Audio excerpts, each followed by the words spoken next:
jaBROni, JABRONIXYZ, ABC. Oh, it doesn't matter how you spell jaBROni.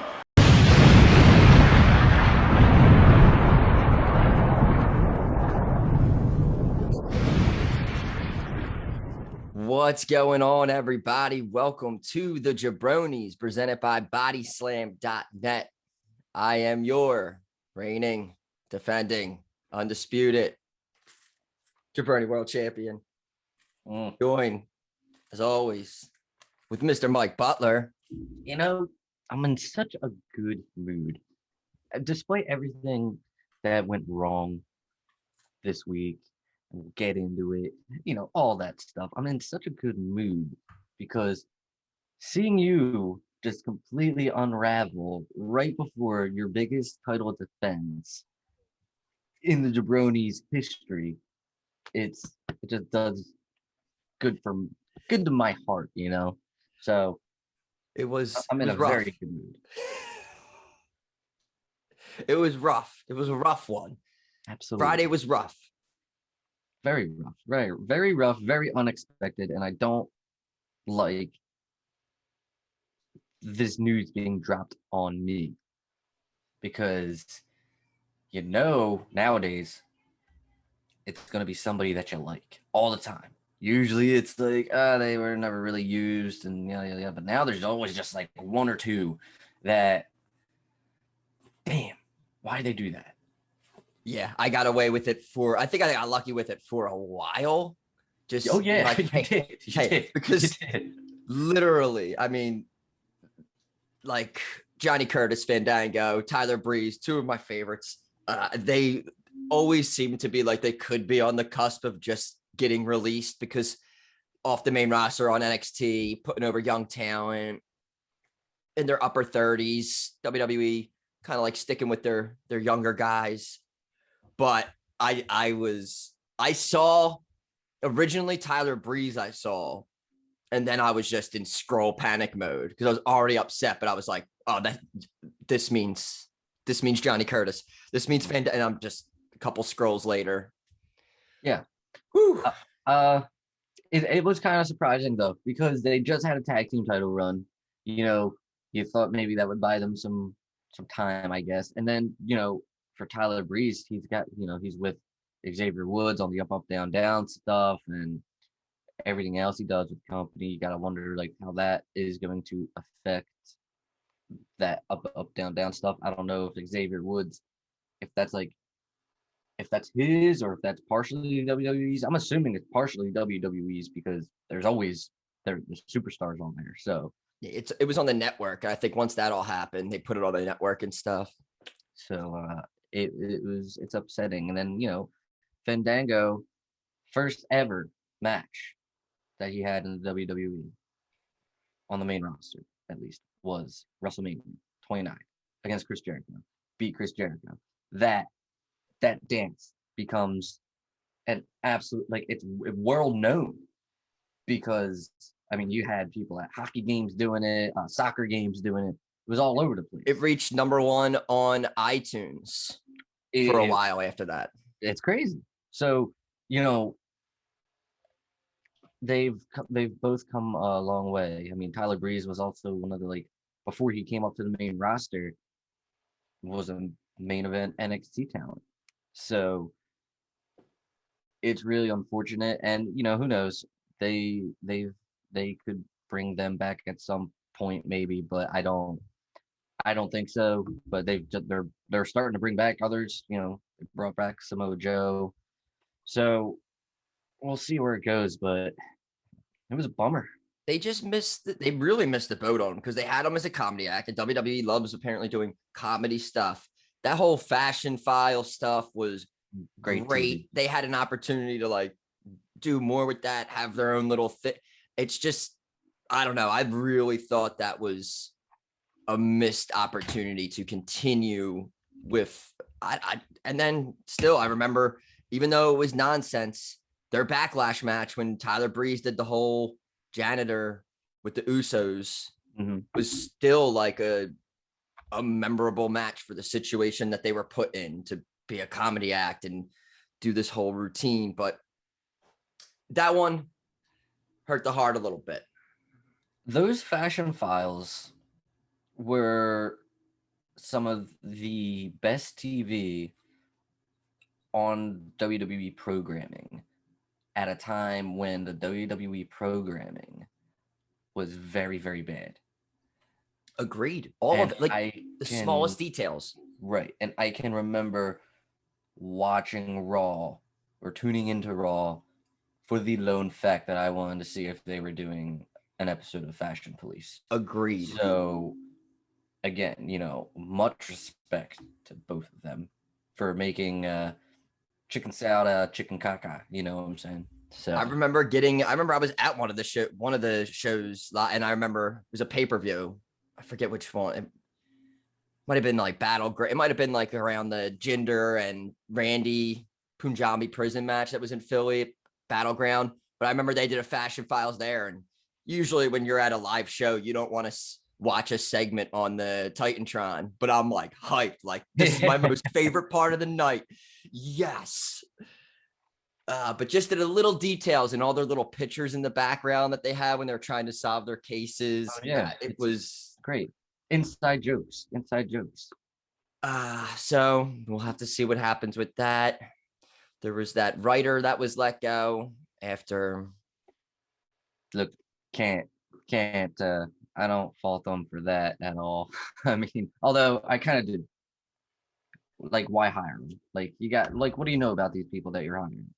I think everyone was wrong on it, because people were saying like, oh, you shouldn't really go after the girl for her getting the job, getting told that she doesn't need to know anything. But also at the same time, do you really want to hop into, and maybe she didn't know what she was getting into with the fan base and people passionate about the product, that it looks like I retweeted someone saying something about like, just show somewhat of respect for what you were doing. Like, you literally went on that podcast and you were like joking about not knowing the product.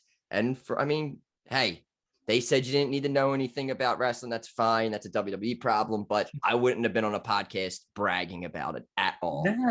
No, not at all. Oh my God. Like, she didn't, because they said that that's not the reasoning why they let her go. But I guarantee you, if that did not come out, she would still be there. She would still be there.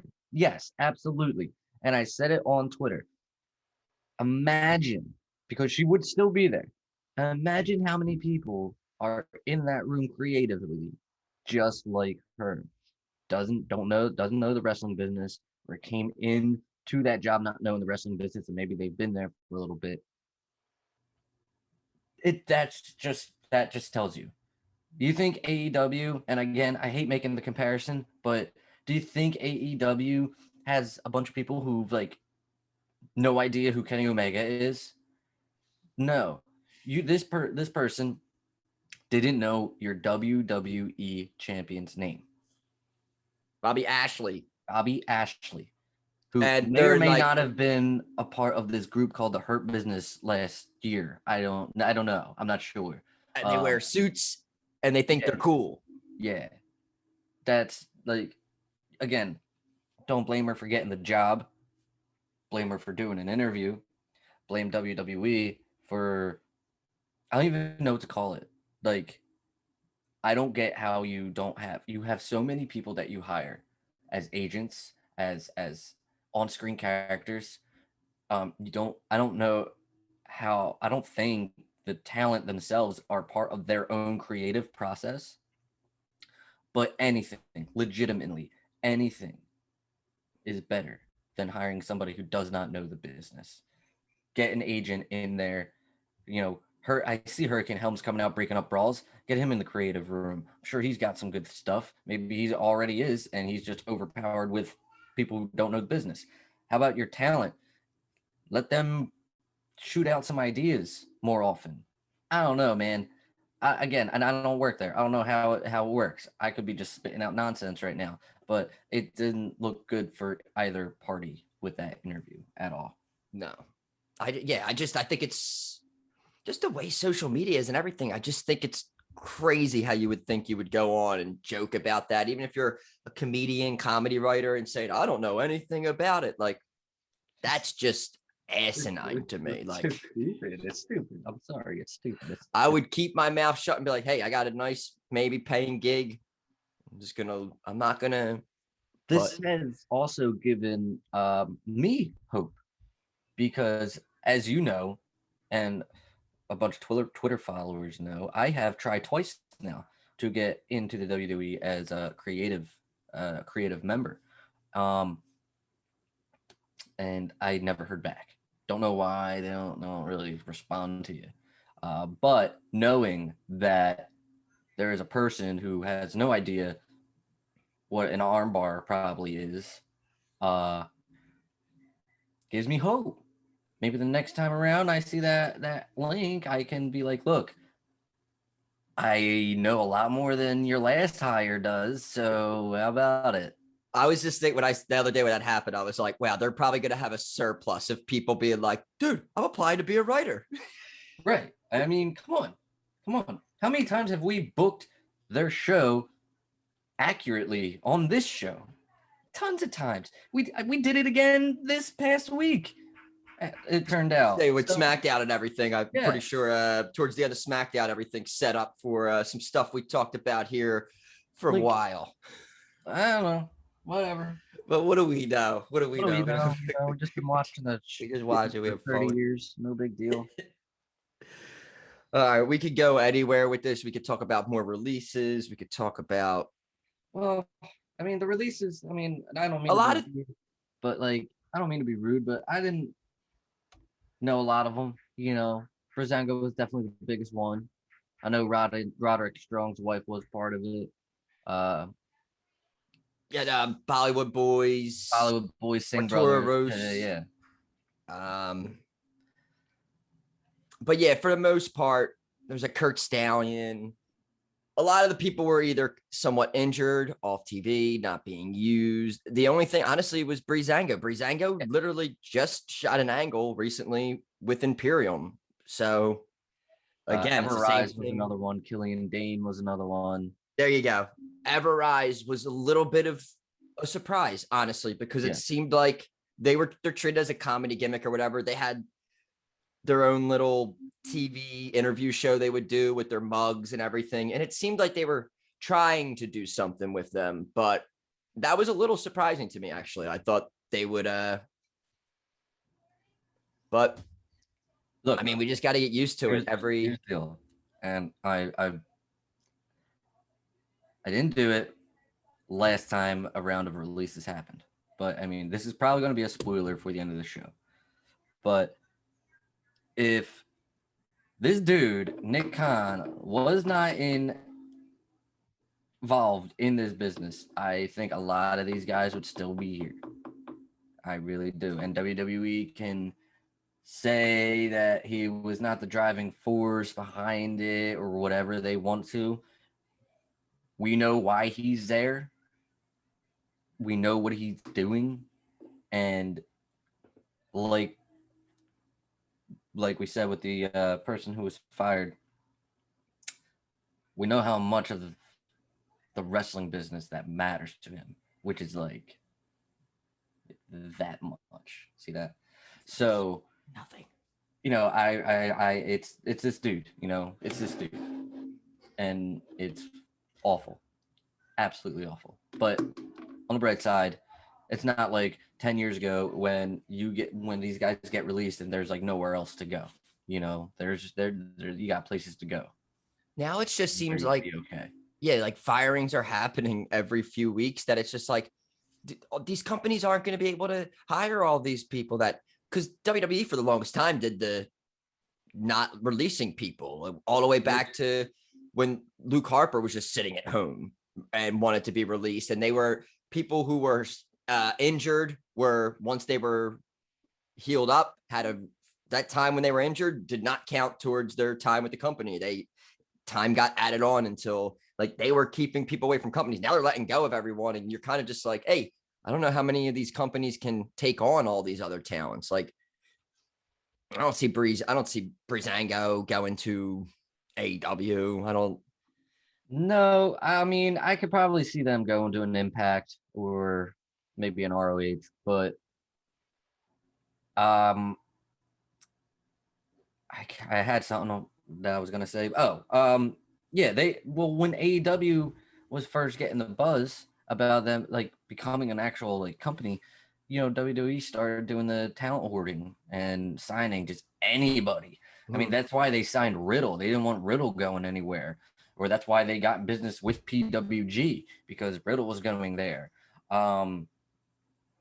So now they're just getting rid of all that stuff, I feel like. And it's like, hey, if they go somewhere, they go somewhere, whatever.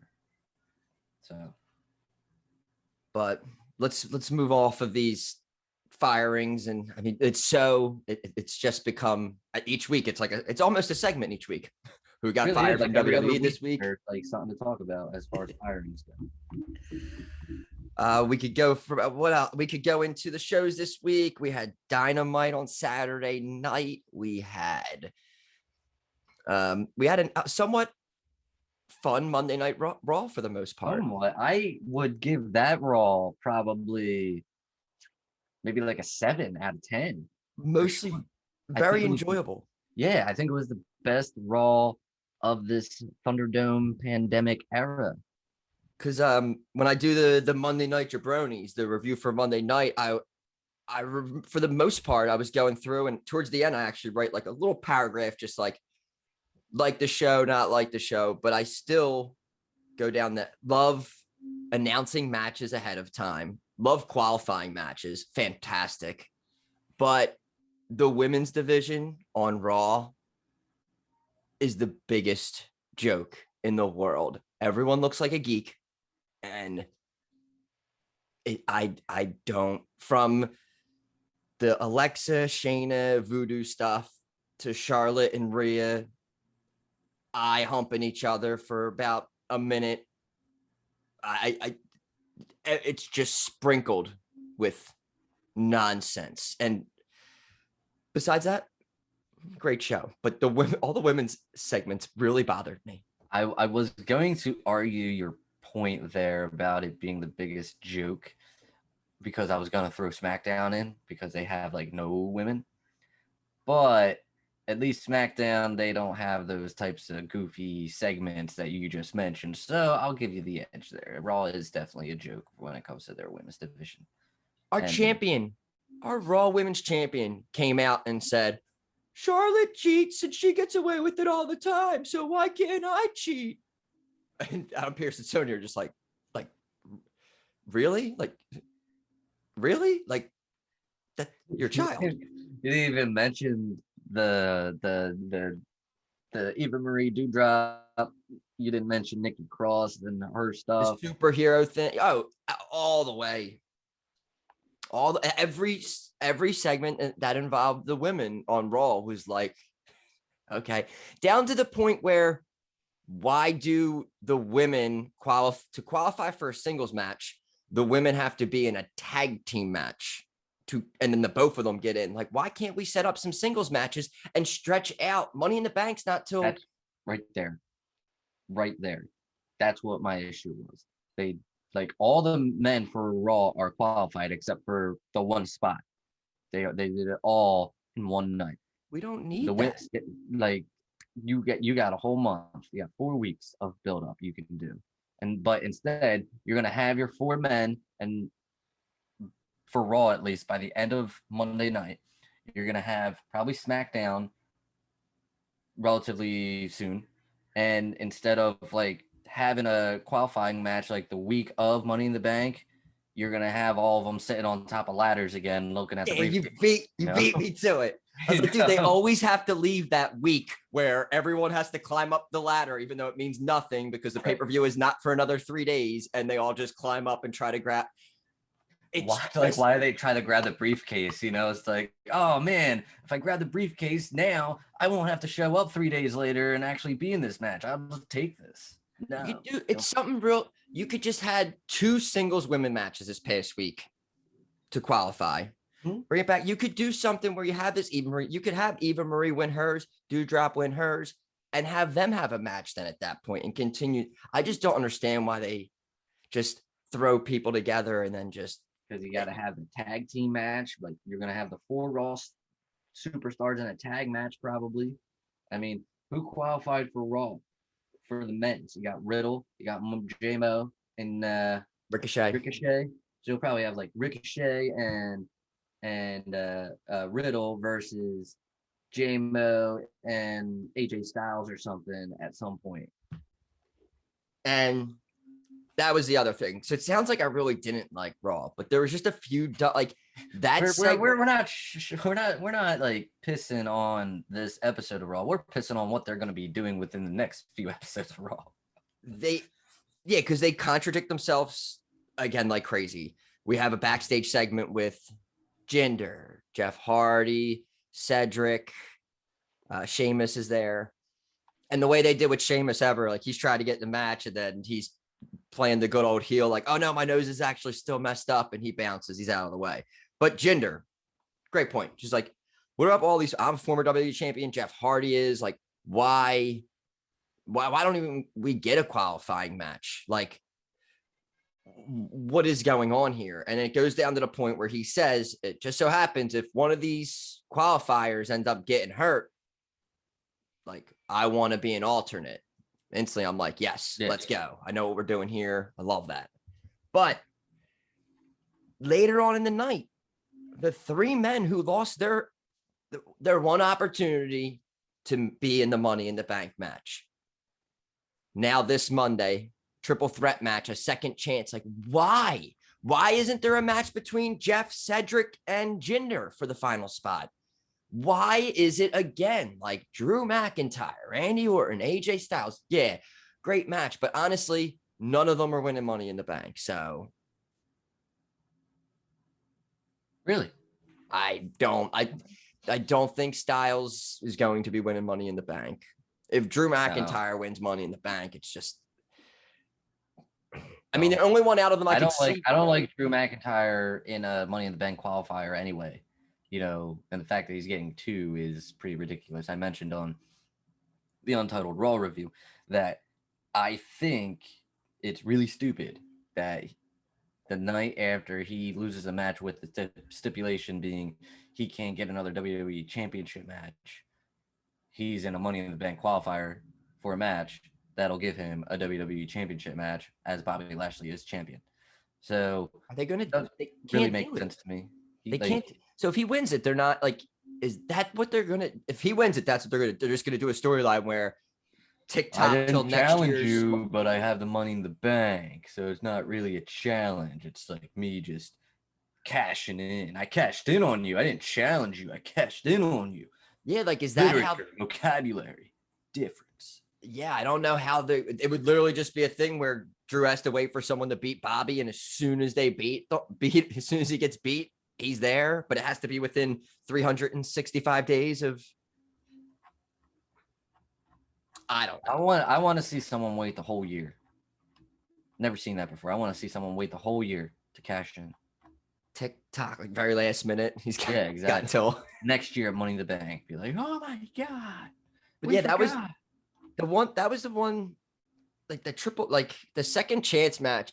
Literally after you have all these superstars coming to management saying, why don't we get a shot? And then they heard those complaints. And then within 20 minutes, they're announcing the guys who already had a chance are getting another chance. And it's like, why not have a fatal 4-way between those guys and the winner is in Money in the Bank? Like, so Jeff Hardy, in my opinion, I know like we've seen it before and everything, but like, I think he'd be perfect to win. I think enough fans want to see him have one more run. I think that, well, maybe not so more. I was going to say that they probably want to keep him because it doesn't want him going to AEW with his brother because WWE's bitter like that, but probably not since they release everyone. But also, I did see that they are bringing his theme, his other song, his other theme back when live fans come back. So like they've been saying that forever. No More Words is coming back. Yeah, but you know, now it may actually happen in front of fans. You know why? Because that song humps. Song's good. And so I think it'd be like a good idea to maybe have Jeff carry the briefcase around. They just done. Dude, Matt's in the other company. They're just gonna like. I really think he's just a hush in the background kind of character almost now, because that's just Yeah, I mean, sure, the way they are. it's unfortunate, but I mean, overall for like Raw though, I loved all the qualifying matches. It's super funny that they had a Hell in a Cell match because SmackDown had one that needed to happen. Everyone gets their Hell in a Cell match. What else? Anything else happen on Raw that I'm?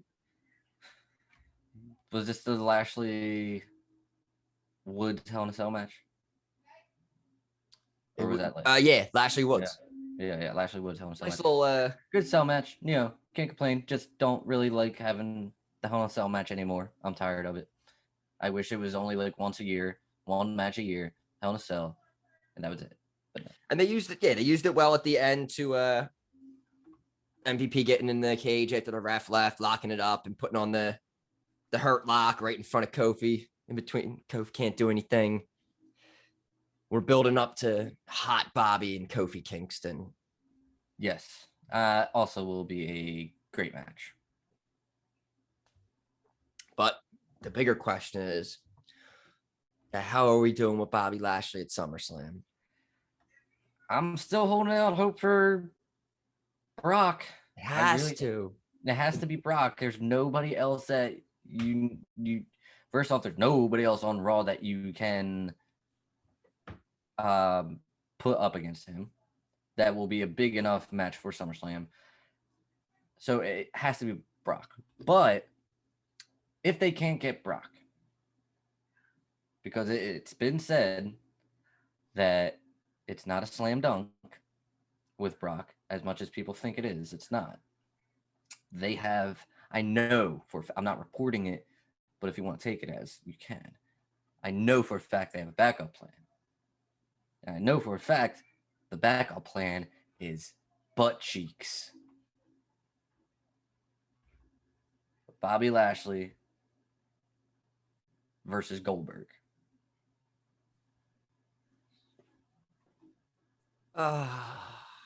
Goldberg still has like one or two more matches on his contract. But no, because that's just one of those. That's definitely one of those matches that Lashley should destroy him.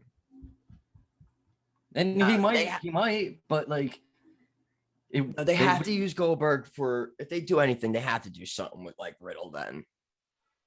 Oh, they would. No, they would. It wouldn't be to like bring Goldberg back to like beat Bobby Lashley or nothing. He would just for a match. He'd put butts in seats.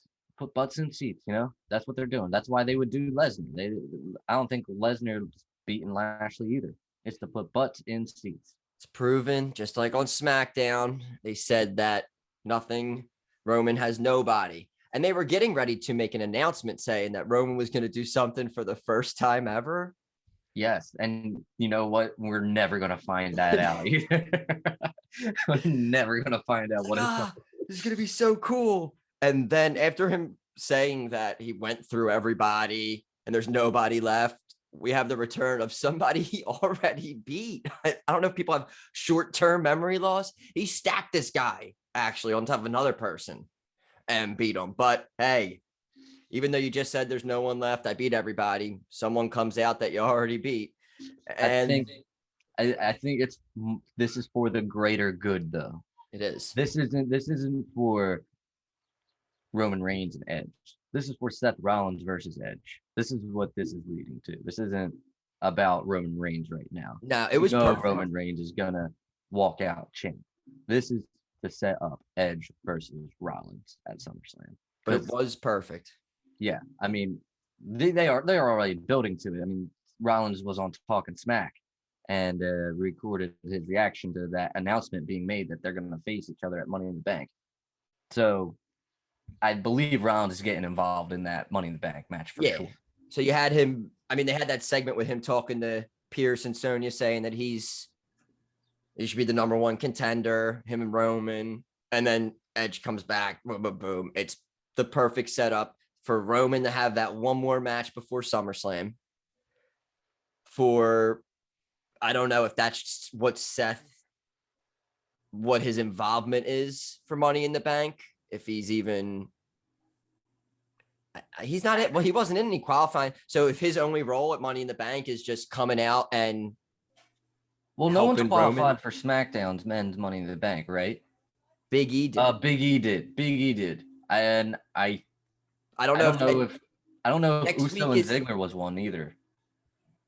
What was it? No, was Ziggler and no, I don't think it was a qualifying match. I think it was just a match. Yeah, okay. So Seth could potentially still qualify for it, but I mean, I think that's what they're gonna do, actually. I think Seth is gonna end up qualifying for it. And then you have Kevin Owens and Sami Zayn next week in a qualifying match. So, but yeah, if Seth isn't in the Money in the Bank match, then yeah, I think it would just be him interfering in the and then setting up the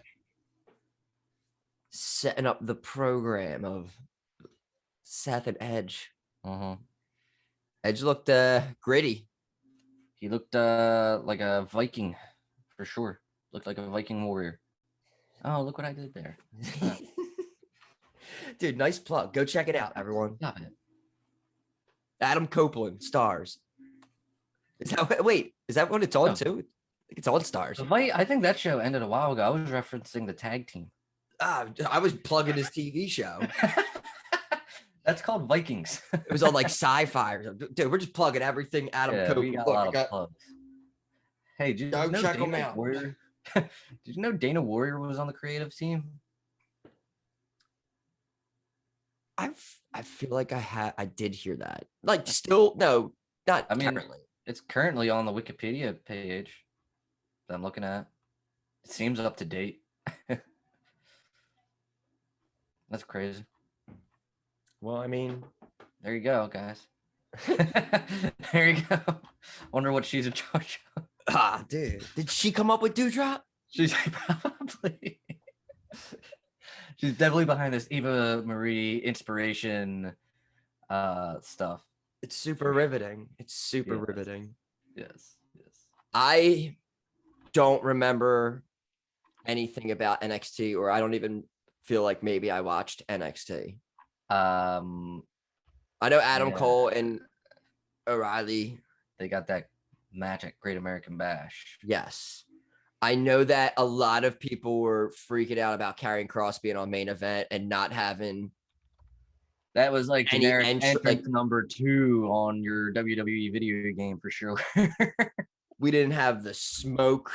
We didn't have Scarlett walking out with the title just around the waist. It was, and I felt like anytime someone shared a video of it on Twitter, it instantly got pulled down because I saw so many people tweeting his like entrance and it was like pulled. So I just saw a lot of like pictures of, but yeah, like you just said, the generic entrance of like 2K games or whatever. Yeah, I mean, for NXT, you got, what was it? You got Frankie. Oh, you know what? The Diamond Mine. That's what debuted at the end. I did watch that. Diamond Mine debuted, which ended up being the return of Roddy Strong. Yes, and they've been showing these vignettes of UFC like fighting pressure. Congratulations on your new staple. By the way, your wife is fired. Wait, what? Shit. No. What am I doing thing. Here? Nikki, you like your superhero thing? Killian, he's gone. Like, it's so terrible. We don't mean to laugh, but it's funny. That's how they do it and how tones up this company is, man. It's gross. Anyway. Oh, made me super upset. Almost to tears. Let's move right along. Another thing that happened on SmackDown.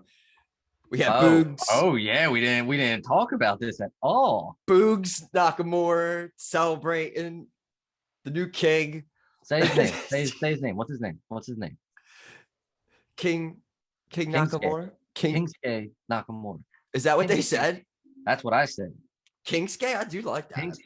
Kingsuke Nakamura. But this Go ahead. backstage segment, we show the real Baron Corbin, like a human being. This was his best promo of his career. Best thing he's done. He was so distraught, and he was just like, he was like crying, and he just like. I'm very interested now. He had shades of Constable Corbin without the vest, but he walked off basically in tears, and I'm nervous. I'm scared. Oh, I'm not. I don't know what they're gonna do. I think they're just gonna reboot the Lone Wolf gimmick. I really do. I really do. I think he doesn't have his crown. He doesn't have his like Knights of the Lone Wolf. He doesn't have anybody. He is the Lone Wolf. He doesn't care anymore. He doesn't have his crown, his GM job. He doesn't have his friends. He's gonna be the Lone Wolf. He's gonna go back and start beating people in 30 seconds, and it's gonna be great. It's gonna be huge. I really hope that all happens. So we'll see what happens there. But I do like at least the story they have been telling with specific characters that are sometimes just thrown in there for no reason. Kind of like Dolph Ziggler. It was just randomly like, Jimmy's like, Roman says to Jimmy you have to win a match. And it's just like, in my head, I was actually thinking that. I was like, anytime someone needs like just a really good match, you break the Dolph Ziggler in case of emergency. Dolph. So that happened. That was Jay's not showing up to work. Jimmy, I mean, says he's trying to be the right-hand man. He doesn't want to be the right-hand man, though. He's nobody's bitch. I don't know what he wants to be. I don't know what he wants to be. It's a little confusing. Yeah, I mean, it's like, it's interesting, and I'm intrigued, and I'm for it, but like, this is I don't know what to think of with the Usos. Are they heel? Are they babyface? Am I cheering Jimmy? Am I cheering Dolph? I don't know. Yeah. That's mostly everything that I was like bummed about Corbin. Edge is back. Breezango fired. And like, you know, I'm happy that Edge is back. You know, Edge is always, you know, a sight for sore eyes. I mean, I'd be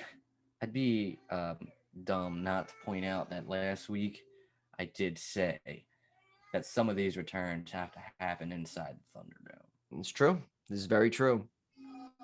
So, I mean, again, WWE, I am available and I am willing to relocate.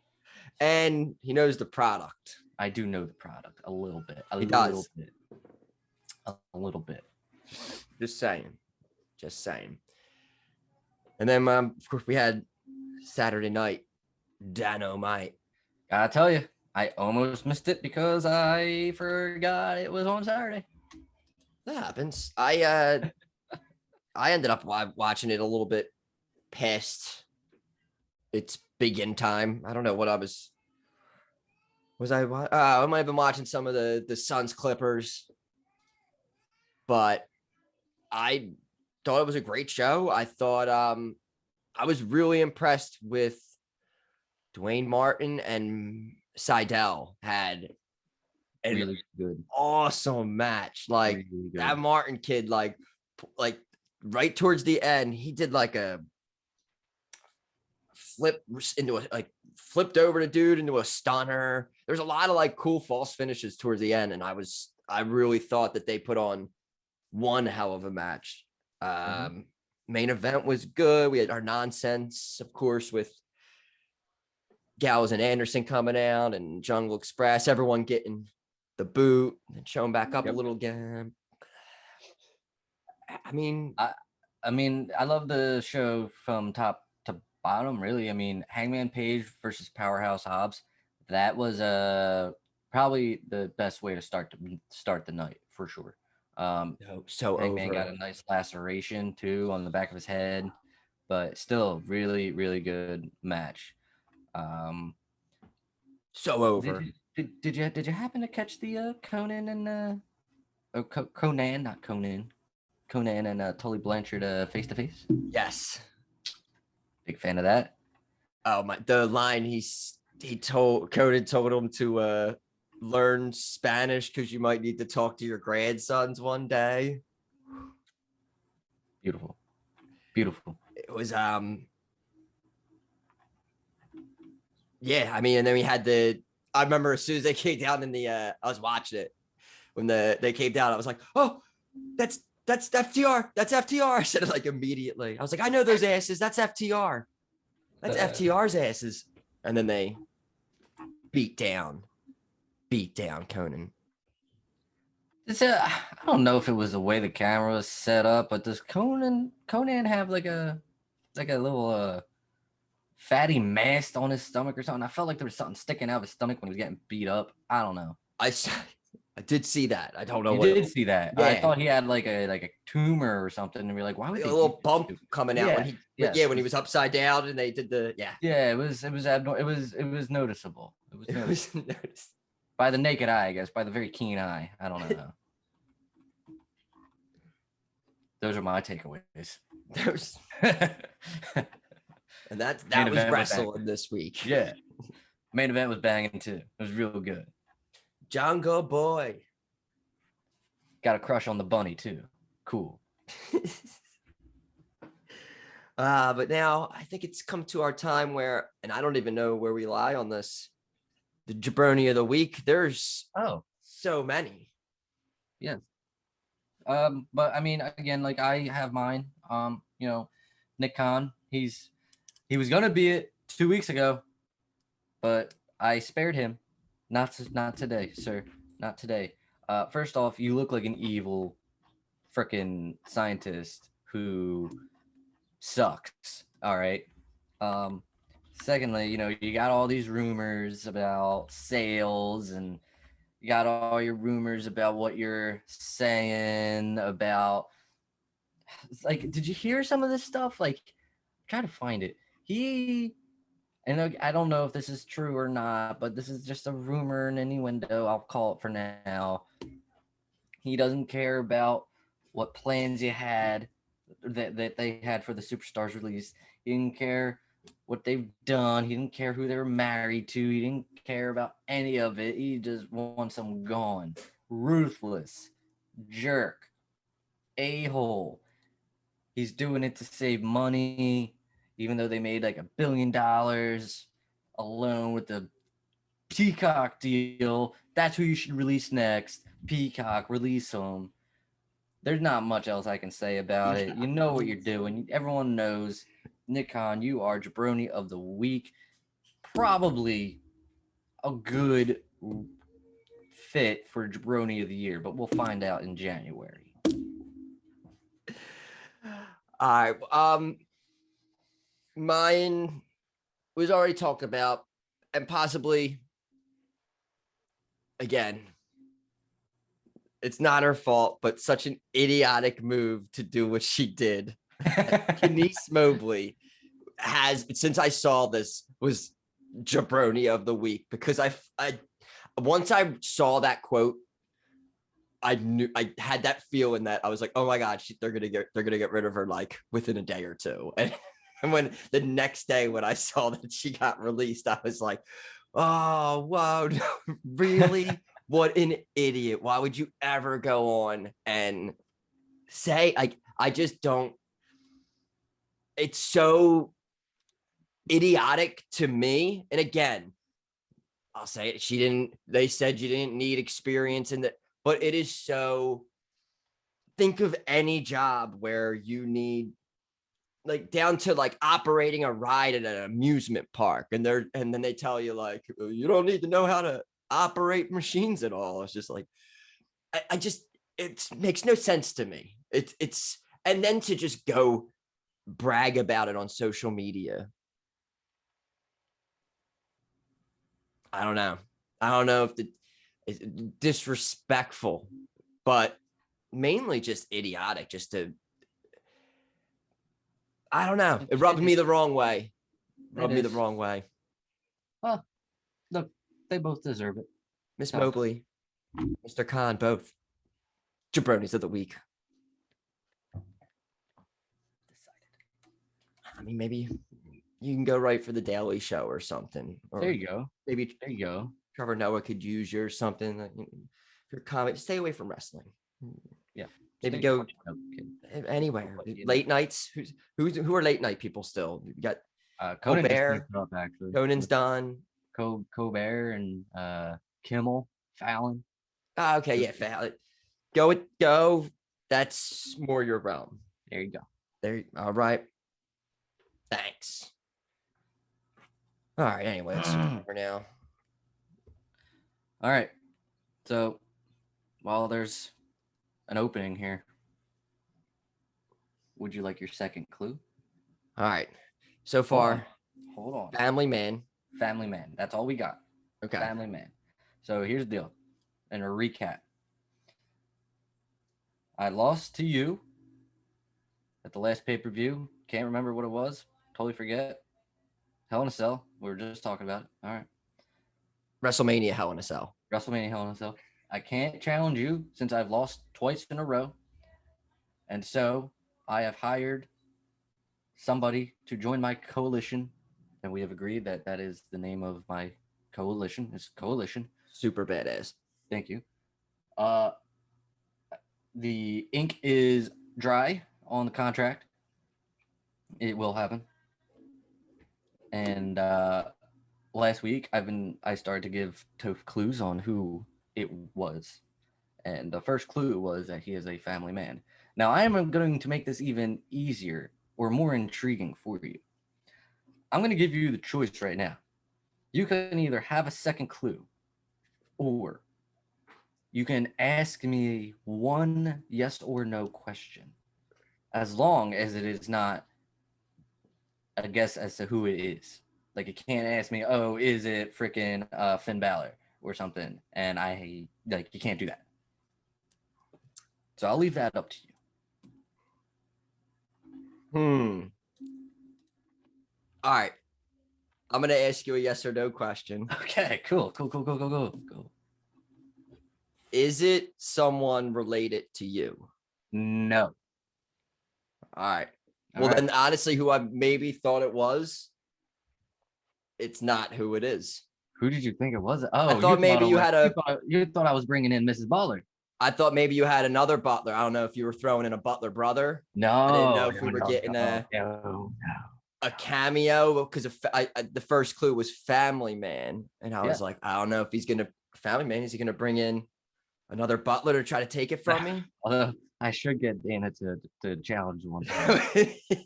She has been very vocal the last few episodes of Raw. So. You never know. She could debut in the coalition at any moment. You never know. This could be We'll see. All right. So I got now I'm very intrigued. You should be.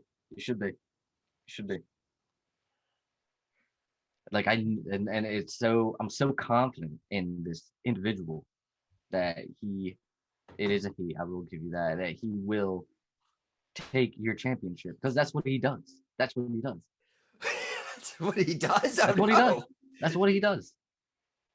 I'm not gonna say anything. I'm very giddy. It took everything in my power not to introduce him today, because I have him at the tap of a button. I can introduce him, but I'm not going to do that today.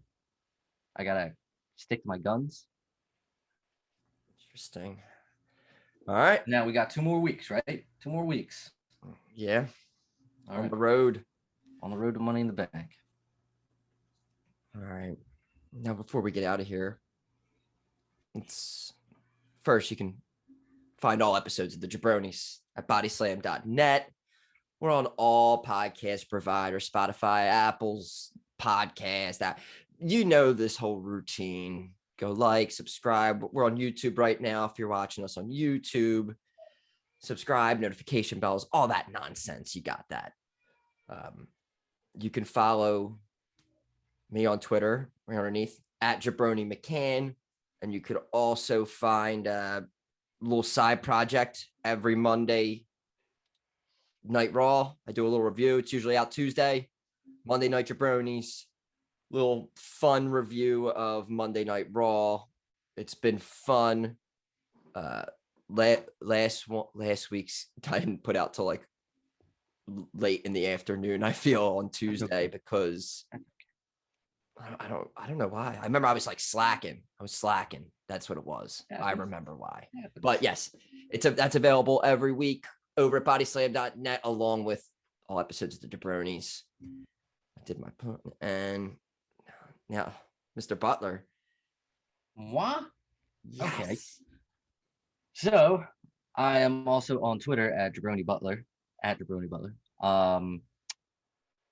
And I also have a tiny little side project. You may have heard of it, or you may not have. I don't know. It's called the Untitled Wrestling Network. We do Untitled Wrestling reviews, Raw, SmackDown. Haven't done an AEW one yet. I might do that this week. Last week we did our first Untitled Raw review. There's 2-3 shows I think up right now. So we're gonna build that channel up as big as we possibly can. And I don't know, maybe to promote this huge main event at jaBROni's in the Bank, it will, maybe one show will be hosted by your future challenger. I don't know. We'll see. We'll see. But yeah, follow me at, like I said, jaBROni Butler on Twitter. You can subscribe to the Untitled Wrestling Network. Make sure you you hit subscribe, you hit the bell, do all that good stuff, and just tune in. They're short and to the point. So got all that done. Bang. And then, of course, we will be back next week tackling all the business for another round of releases. Yeah, absolutely. I mean, the first half of the show will be about firings, like every week, and then we'll move into, talking about wrestling, but always firings first. Yes. Always the first segment. Has to be all the time. Last thing we need is AEW now having a round of releases. Like, oh, come on. But yes, go. Oh, and also check out the show. Go follow us on Twitter. Oh, top corner at jaBROnis Pod. Oh, I want to shout out to our boys over at the Push with a pretty big interview that they released. Alberto El Patron. Great. Yeah, he actually broke some news about his MMA career on their episode. And then also Boss Man was out at Dynamite, and he posted a tweet of like Eddie Kingston roasting the other company. Yeah, and he was getting a lot of interactions on that. So yeah, go check out that interview with Alberto El Patron. And looks like they're getting ready to be back weekly, and I'm sure we're going to be on soon, all four of us doing an episode, hanging out. So yeah, go check out and like the Push. And I'm sure some of their videos come up at the end of our YouTube videos. Go check out some of their interviews. They are fantastic. And yeah, we're going to be back next week. Can't wait. Go to Untitled Wrestling Network, Monday Night jaBROnis, all that stuff. So let's go live our Sunday. Until then, jaBROnis out.